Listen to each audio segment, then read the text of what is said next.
They have joined forces with the goal of generating violence in Venezuela because they claim they are responding to that violence.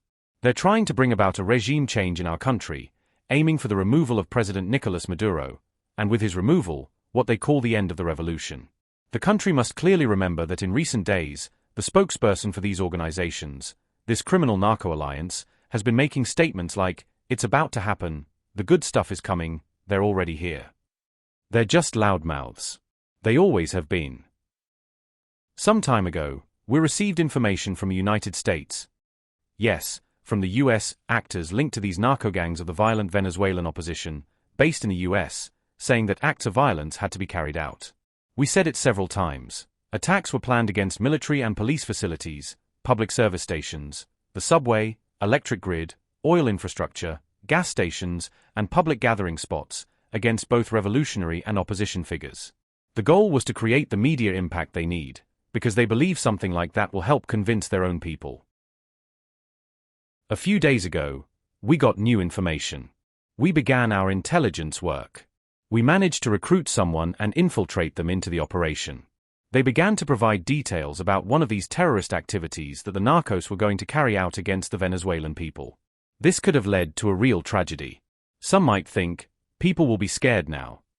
No, they like being told the truth. Our people want to hear the truth, because it helps them stay alert.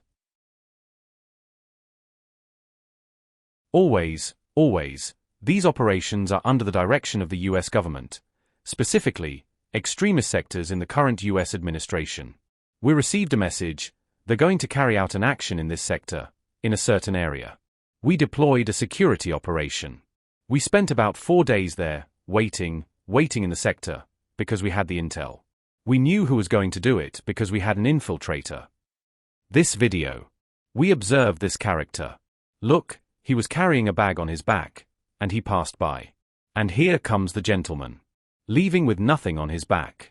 The mechanisms are activated. So far we have, no, not 12 to 13, because this doesn't include the brother of the one they call El Caiquito. His brother was arrested. So we have 13 in custody now. 2 others were already detained. And the one who's in Colombia. That makes 15 in total from this operation. 15 main figures. 15 main figures. But we have a larger group of people. For example, Sebin carried out a raid in one location and found materials that led us to believe that they were part of this group, or part of this violent cell that they call clandestine units. They've said it publicly, they're going underground, they're calling it. Now it's going to happen. This time it's really going to happen. Here they are. Here is the device. Here is the echo device, already here. Deactivated. Fortunately, without hurting anyone. You can check it out. You can go inside. Anyone who lacks expertise. How much damage can it do? 6 kilos. 3 kilos of TNT exploding. It's not easy to Google, but that's okay. What is the radius of action? How many innocent people could have died? How many innocent people could have died on the bus? Where were they taking it? As for the Cartel of the Suns, that's their invention. Their invention. I don't know how many years ago they came up with that. And in that time, it's had something like 300 leaders. Every time someone bothers them, they name them the head of the Cartel of the Suns. What is true is that the biggest cartel in the world operates in the United States. It's the DEA. That's beyond comparison. But the Cartel of the Suns? That's a lie. A big lie. A manipulation tool. A way to make people believe something, to claim something. Otherwise, how do you explain that when someone defects, all the accusations about the Cartel of the Suns suddenly disappear? They're exonerated. Practically sanctified. The same people who once accused them of being in the Cartel of the Suns. These comrades like their work. We feel a moral obligation to guarantee the security of all Venezuelans, and we do it gladly. These narco groups will not get through here. They will not get through. They'll be left frustrated once again. And I hope that sooner rather than later, I'll read a headline in the New York Times, "The narcos in Venezuela, drug traffickers, conspirators, and criminal gangs united in a grand criminal alliance against a country." Here, they will come up against the unity of the people, the military, and the police.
25 crore गरीब गरीबी को परास्त करके बाहर निकले।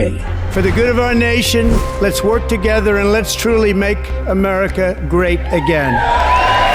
The fastest news breaks. Requested PM saying that look, you will have to speak to Putin and to Zelensky. The biggest newsmakers. The relationship with India is probably the most important bilateral relationship the U.S. will have for the rest of this century. The capital delivered quite an election result today. Expert analysis. The million-dollar question today is how to stop this dance of death. Ground reports. I'm standing at the crossroad of the Kumbh Mela. Behind me are more than 100 entry ghats. Long-form interviews. Exclusionary politics is reflected in Manipur case as well. You don't bother because this is a small state. Deep dive into burning issues. It's often said DRC could be the richest country in the whole world. It's because of what sits underneath. Why exactly did the US topple the Sheikh Hasina government? HD videos. We don't just break news, we break it down.